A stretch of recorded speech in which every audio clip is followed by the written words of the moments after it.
Bharatiya Janata party के कर्मठ प्रदेश अध्यक्ष माननीय भूपेंद्र चौधरी जी, प्रदेश सरकार में मेरे सहयोगी श्री असीम अरुण जी और भारतीय जनता पार्टी की प्रदेश की मीडिया टीम की ओर से लोकसभा चुनाव 2024 की दृष्टि से प्रदेश मुख्यालय में स्थापित इस मीडिया सेंटर में आप सबका मैं हृदय से स्वागत करता हूं। हम सब जानते हैं, जैसे प्रदेश अध्यक्ष जी ने भी बताया है, कि लोकतंत्र के महापर्व का शंखनाद पहले ही हो चुका है। 7 चरणों में पूरे देश के अंदर लोकसभा की 543 सीटों के लिए चुनाव संपन्न होना है। 19 अप्रैल को पहले चरण के 21 राज्यों के 102 लोकसभा सीटों पर चुनाव संपन्न हो चुके हैं और जो रुझान पूरे देश से मिल रहे हैं वह रुझान इस बात की ओर पूरे देश के ध्यान को आकर्षित करता है कि आम जनता के मन में एक ही भाव है, वह उत्तर हो, दक्षिण हो, पूर्व हो, पश्चिम हो, फिर एक बार मोदी सरकार। प्रधानमंत्री मोदी जी ने 10 वर्ष में देश के अंदर जिसकी तस्वीर को बदली है, आम जन की तकदीर को बदलने के लिए जो एक सकारात्मक पहल किए हैं, उसके प्रति जनता का सकारात्मक रुख भारतीय जनता पार्टी के पक्ष में बिना भेदभाव के समाज के हर तबके का पूरा समर्थन और आशीर्वाद भारतीय जनता पार्टी को प्राप्त हो रहा है। द्वितीय चरण के चुनाव 26 अप्रैल को होने जा रहा है और द्वितीय चरण में 13 राज्यों की 89 सीट्स पे चुनाव होने हैं, जिसमें अभी सूरत की एक सीट पर भारतीय जनता पार्टी के प्रत्याशी निर्विरोध भी एक सीट पर अभी हो चुके हैं। चुनाव इस बात की ओर ध्यान आकर्षित कर रहा है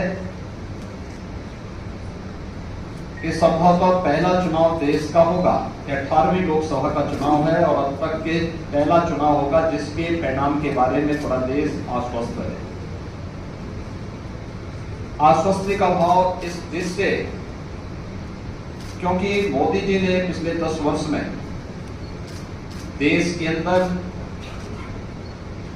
पॉलिटिक्स ऑफ परफॉर्मेंस पर ध्यान देकर के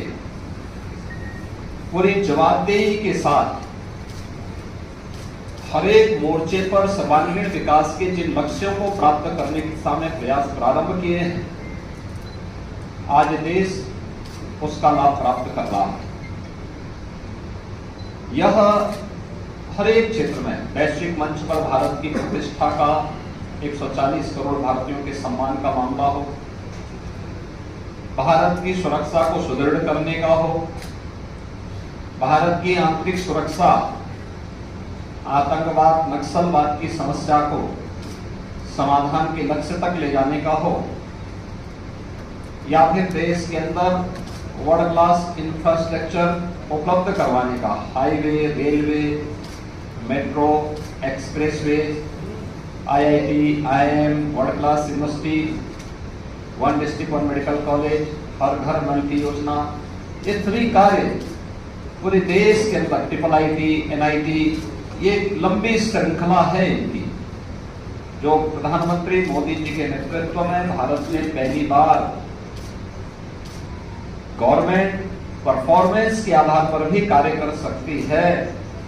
और उस आधार पर जनता जनार्दन के बीच में जा सकती है, यह पहली बार देखने को प्राप्त हुआ है। देश के अंदर गरीब कल्याणकारी योजनाओं का लाभ भी बिना भेदभाव के 140 करोड़ लोगों को प्राप्त हो सकता हो, यह भी देश पहली बार देख रहा है। 80 करोड़ गरीबों को 4 वर्ष से लगातार राशन की सुविधा का लाभ फ्री में उपलब्ध होना, 60 करोड़ लोगों को देश के अंदर 5 लाख रुपए की स्वास्थ्य बीमा का कवर प्राप्त हो जाना, 50 करोड़ लोगों को जनधन अकाउंट खोल करके सरकार की धनराशि उन सभी लोगों तक सीधे डीबीटी के माध्यम से उपलब्ध करवाने का कार्य हो, 12 करोड़ किसानों को प्रधानमंत्री किसान सम्मान निधि का लाभ हो, या फिर 12 करोड़ घरों में शौचालय बनाने का काम हो, 10 करोड़ घरों में उज्ज्वला योजना के रसोई गैस के सिलेंडर उपलब्ध करवाने के कार्य हो,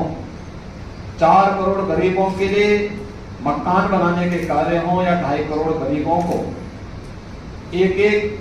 बिजली की फ्री में कनेक्शन उपलब्ध करवाने के कार्य हो। पहली बार वास्तव में देखा है लोगों ने कि योजना का लाभ बिना भेदभाव के हर तबके को कैसे प्राप्त हो सकता है। जो नारा मोदी जी ने 2014 में दिया था, सबका साथ और सबका विकास का, वह जमीनी धरातल पर कैसे हकीकत में बदला है, यह भी पूरा देश देख रहा है और हर तबके के मन में इन सभी योजनाओं को लेकर के भारी उत्साह है। महत्वपूर्ण यह है कि जब हम लोकसभा चुनाव लड़ रहे हैं तो लोकसभा चुनाव के दौरान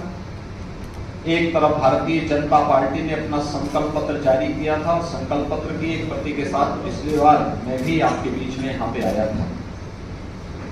भारतीय जनता पार्टी ने पहले चरण के मतदान के पहले अपना संकल्प पत्र जनता जनार्दन के सामने प्रस्तुत कर दिया।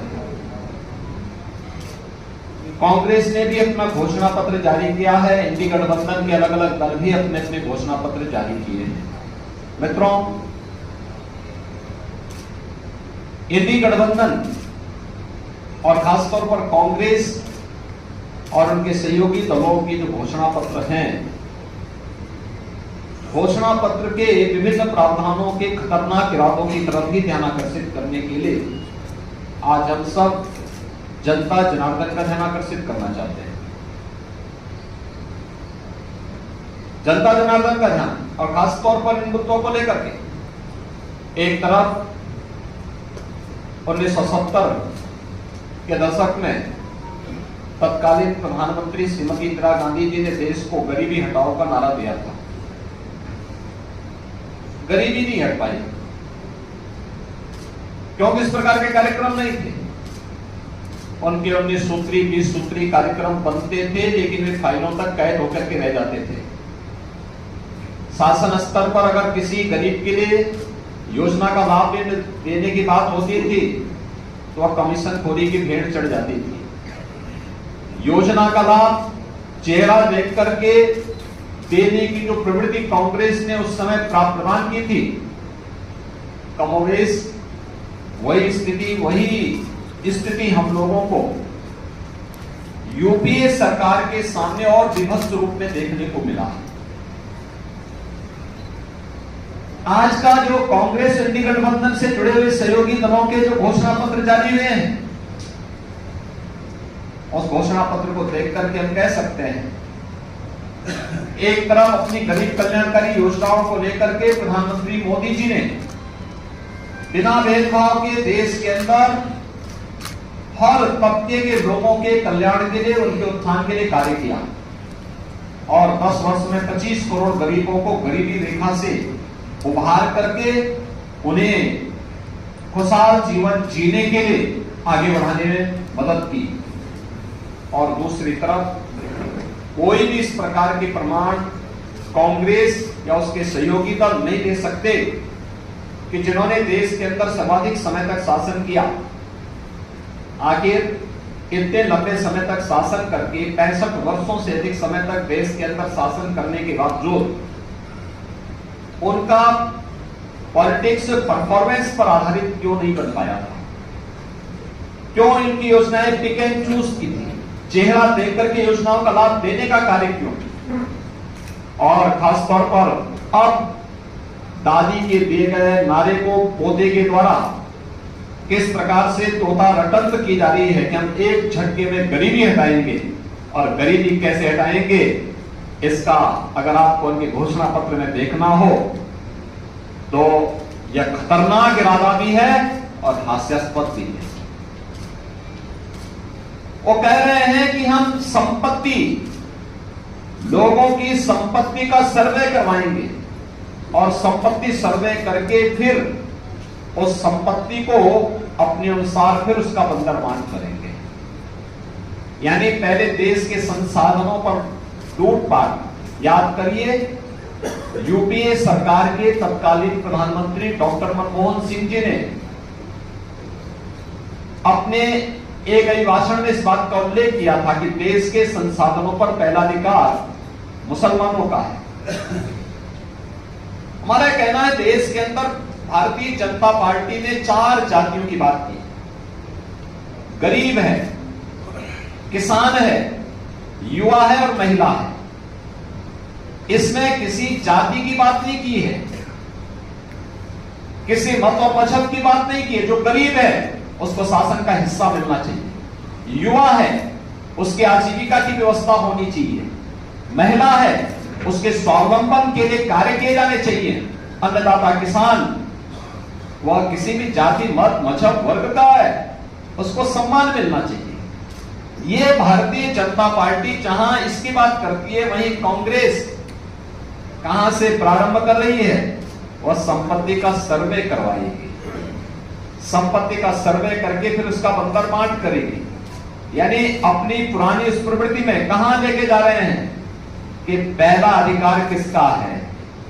और फिर वहीं से उनकी शुरुआत हो रही है। इसके लिए वह जातीय जनगणना को आधार बना रहे हैं। 65 वर्षों तक शासन किए, एससी, एसटी, ओबीसी और अन्य जातियों को इन्होंने उनका अधिकार नहीं दिया, उससे उन्हें वंचित किया।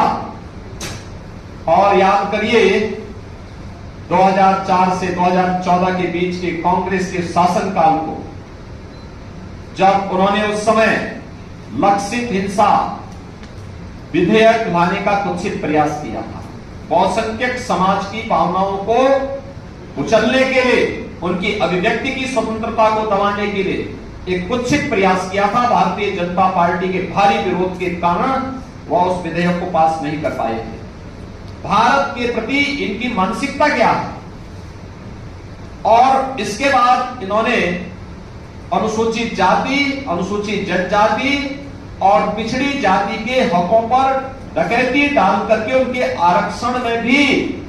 किस प्रकार से घुसपैठ करने का प्रयास किया था, इसके लिए रंगनाथ मिश्रा, जस्टिस रंगनाथ मिश्रा, जो पहले सीजीआई थे, चीफ जस्टिस ऑफ इंडिया थे, बाद में कांग्रेस के सांसद बने, उनकी अध्यक्षता में जो कमेटी बनाई गई, उस कमेटी की सिफारिश कांग्रेस की मंशा के अनुरूप देश के अंदर लागू करने के कुत्सित प्रयास हुए थे, जिसमें एससी, एसटी और ओबीसी के आरक्षण के अधिकार को जबरन कुछ वर्ग विशेष को देने के कुत्सित प्रयास इन्होंने उस समय प्रारंभ किए थे। और फिर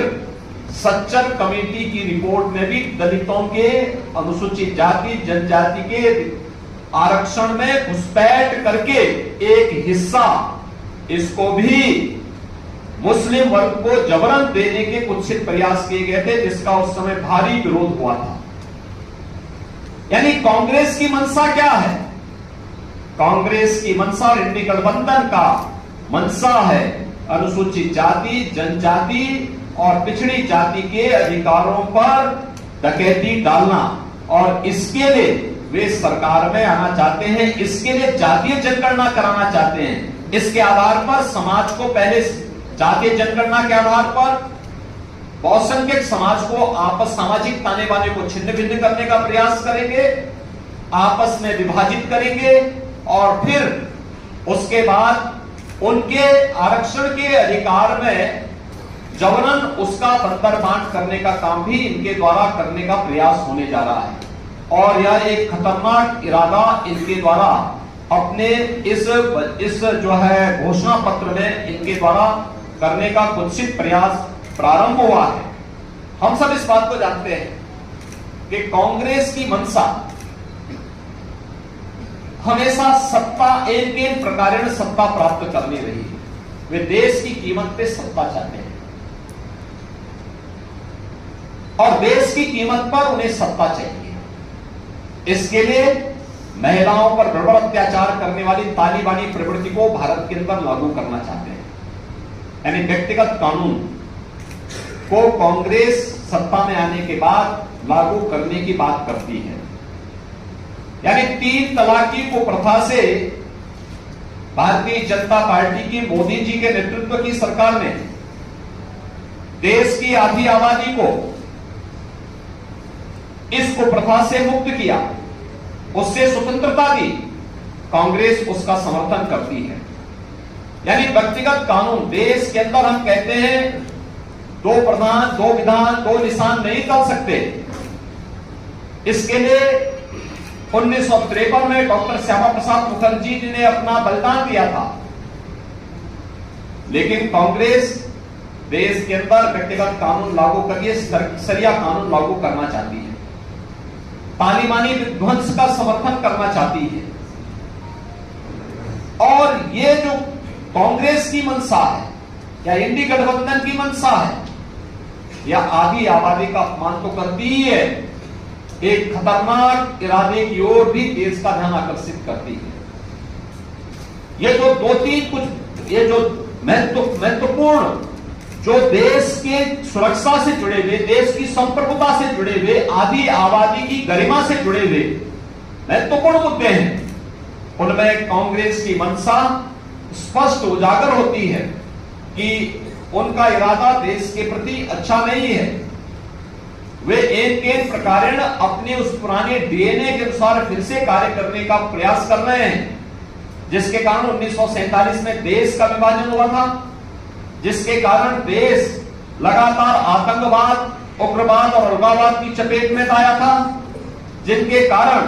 जिनके उस डीएनए के कारण देश के अंदर सभी संस्थाएं भ्रष्टाचार के अकंट में डूबी थी। एक अविश्वास का माहौल देश के अंदर खड़ा हो गया था। कांग्रेस इस देश को फिर से उधर ही ले जाना चाहती है और आज इसीलिए जब लोकसभा चुनाव के हम द्वितीय चरण के लिए मतदान की ओर जाना चाहते हैं, तब मैं प्रदेश और देश के मतदाताओं से अपील करना चाहूंगा कि देश यानी जीवन आपका है, सुरक्षा आपकी है, देश आपका है, वोट भी आपका है। आपका एक वोट आतंकवाद की तरफ भी, आतंकवाद के पुराने दौर को वापस ला सकता है अगर गलत दिशा में गया, और आपका एक वोट भारतीय जनता पार्टी के पक्ष में जाने का मतलब आतंकवाद को सीमा पार ही निपटाने की जो भारतीय जनता पार्टी और हमारी मंशा है और जिस पर हम लोगों ने पूरी ईमानदारी के साथ काम किया है, भारतीय जनता पार्टी उस अभियान के साथ आगे बढ़ रही है। एक वोट जनता जनार्दन की सुरक्षा के लिए खतरा पैदा कर सकता है अगर गलत दिशा में गया, लेकिन भारतीय जनता पार्टी को प्राप्त होने वाला एक वोट वह उनकी सुरक्षा की पुख्ता व्यवस्था करता है। भारतीय जनता पार्टी को बढ़ने वाला एक वोट हर व्यक्ति के सुरक्षा, सुशासन और संप्रभुता को ध्यान में रख करके भारत को एक विकसित भारत के रूप में स्थापित करने की मंशा के साथ आत्मनिर्भर भारत और विकसित भारत के रूप में स्थापित करने की संकल्पना को आगे बढ़ाता है। और आज इसीलिए हम लोग देश और प्रदेश के मतदाताओं से यही अपील करेंगे कि वे कांग्रेस और उनके सहयोगी दलों की विभत्स मंशा को, कुत्सित मंशा को कतई सफल न होने दें, क्योंकि यह न केवल अनुसूचित जाति, जनजाति, पिछड़ी जाति के हकों पर डकैती डालने का कुत्सित प्रयास है, बल्कि आधी आबादी को तालिबानी शिकंजे में धकेलने की भी कुत्सित मंशा के साथ ये लोग कार्य करके देश के अंदर तालिबानी विध्वंस को आमंत्रित करने, आतंकवाद को अपने राजनीतिक स्वार्थ के लिए देश के अंदर हावी करने और देश के संसाधनों पर जो डॉक्टर मनमोहन सिंह जी के